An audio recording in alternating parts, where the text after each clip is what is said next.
Kapolri Jenderal Polisi Listio Sigit Prabowo menegaskan bahwa kepolisian akan menindaklanjuti dugaan keterlibatan pengusaha migas Riza Khalid dalam kerusuhan yang terjadi selama demonstrasi di berbagai wilayah Indonesia.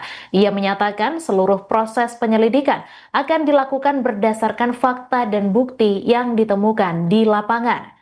Kapolri menyebut pihaknya akan menelusuri seluruh pihak yang diduga berperan dalam kerusuhan, termasuk pelaku lapangan, aktor intelektual, dan pihak yang diduga membiayai aksi anarkis yang menyebabkan kerusakan fasilitas publik dan gedung pemerintahan.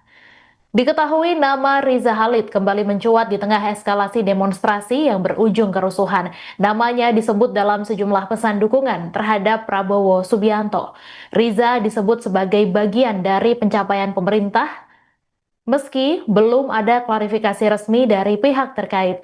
Beberapa menteri yang menyinggung nama Riza Khalid dalam pernyataan publik, di antaranya Menko Pangan Zulkifli Hasan, Menteri Perlindungan Pekerja Migran Indonesia Abdul Qadir, dan Menteri Kelautan dan Perikanan Sakti Wahyu Trenggono.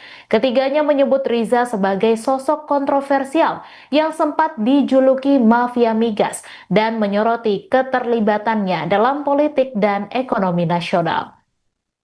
Pak Kapolri, sejumlah menteri memposting mengenai Riza Khalid di medsos. Apakah ada hubungannya dengan demo ini, Pak?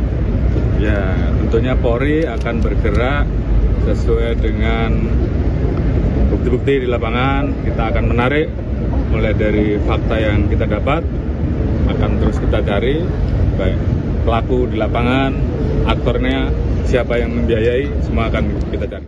Download Tribun X sekarang, menghadirkan lokal menjadi Indonesia.